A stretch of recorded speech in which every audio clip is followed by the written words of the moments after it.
Volitve so končane, izid je znan, v Beli hiši bo še 4 leta gospodaril Barack Obama. Dr. Rizman, kako ocenjujete rezultat ameriških predsedniških volitev 2012? No, mislim, da se je Amerika vdahnila, svet se je vdahnil, še posebej pa Evropa, ki je itak navijala za Baracka Obamo.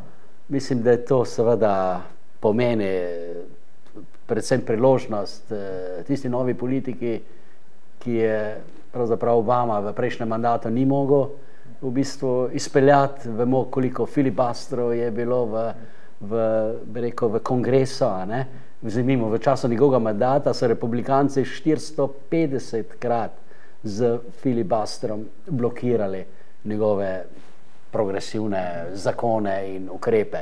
450 pomeni, če upoštevamo vse filibustere v 20. stoletju, pomeni torej filibustere od konca Prve svetovne vojne pa do časa Reaganove vladavine 1989. Torej morda ima zdaj Obama bolj proste roke in lahko nekaj več naredi za Ameriko in verjetno, kar je običajno, pri drugem mandatu tudi, da se nekako vpiše v zgodovino. Vas je presenetila razmeroma udobna zmaga Obame? Še včeraj so napovedovali državni analitiki razmeroma tesen rezultat, tudi v smislu elektorskih glasov, ne samo na ravni absolutnega števila volivcev.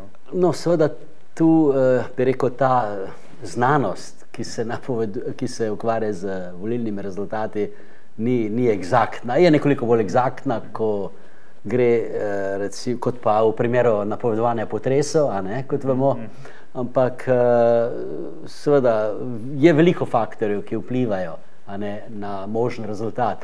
Videli smo, da je tudi vreme na nek način vplivalo. Ta orkan Sandy je prav gotovo odigral neko vlogo in rezultat je na nek način seveda bolj presenetljiv in bolj optimističen, kot so bila pričakovanja. Recimo še posebej po tistem prvem soočanju, v katerem je Romney zmagal oziroma bil bolj prepričljiv. Lahko je pa to seveda tudi bil nek mobilizacijski faktor, ki je vplival na to, da so njegovi privrženci prišli na volitve, kar morda sicer ne bi naredili, če bi že bili vnaprej prepričani v njegovo zmago. Sami ste že to načeli, kaj si lahko Američani obetajo od Obamovega drugega mandata? Je zdaj končno nastopil čas za nekatere, recimo, bolj drzne poteze in projekte, ki so jih mnogi njegovi privrženci pogrešali v prvem mandatu? No, problem je seveda, da bo imel proti sebi kongres, predvsem predstavniški dom, in da se bo tu še naprej verjetno odvijale blokade, o katerih sem govoril prej. V glavnem lahko seveda rečemo, da je predsedniška vloga v ameriškem političnem sistemu ta čas in ta hip, bi rekel, zelo nemočna.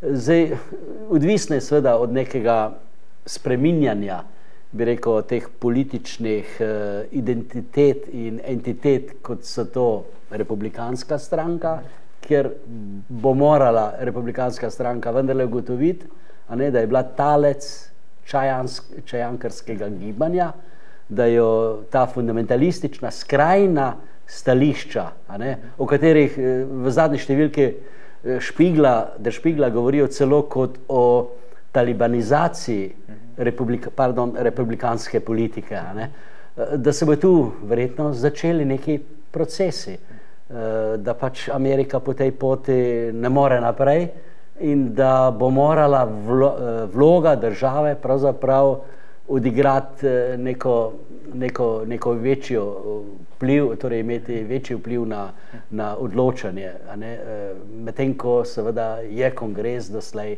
zaviral kakršnekoli ukrepe Washingtona na področju seveda reguliranja bančnega sistema, gospodarske politike in vrste drugih področij.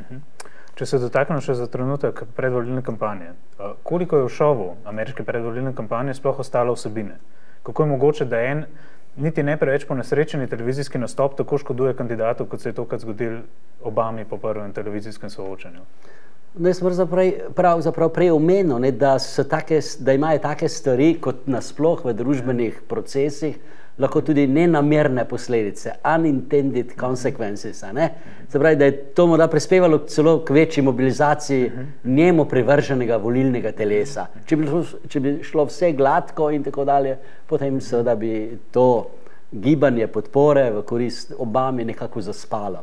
Tako da je seveda tu težko reči, ali je to bil njegov, bi rekel, spodrsljaj, ali pa morda tudi seveda načrtovana igra. Šovi imajo seveda tudi to razsežnost in vemo, če poznamo hollywoodske filme, da se določeni scenariji pišejo pač tako, da je najprej zelo negotovo za tistega, ki to gleda in tako dalje. Konec seveda pa vendarle mora biti srečen, happy end. Čeprav ameriška vloga edine svetovne velesile počasi bledi, izjemno mednarodno zanimanje za izid predsedniške tekme kaže, da je v igri še vedno najvplivnejša politična funkcija na planetu. Kaj lahko torej od novega predsednika pričakujemo mi, se pravi ostali svet in predvsem Evropa? No, Evropa je v projekciji aktualne ameriške politike že nekaj let nekaj potisne na obrobje. Amerika se usmerja seveda geopolitično proti Aziji, kar je razumljivo.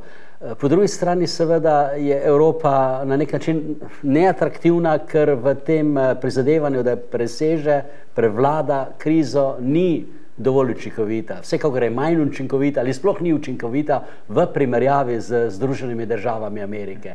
In Amerika pošilja cel čas seveda neke signale, sporočila, da bi morala Evropa seveda v tem pogledu odigrati neko, bi rekel, drugo ali pa se upreti na neko drugo politiko. Nekaj Rooseveltove New Dealovske modrosti, ki jo je pa seveda na nek svoj specifičen način, glede na kontekst časa, pa Obama uspel, bi rekel, nekje vključiti v svoje politične projekcije in ukrepe. Tako da Amerika gospodarsko ukreva, kar pa za Evropo ne moramo reči.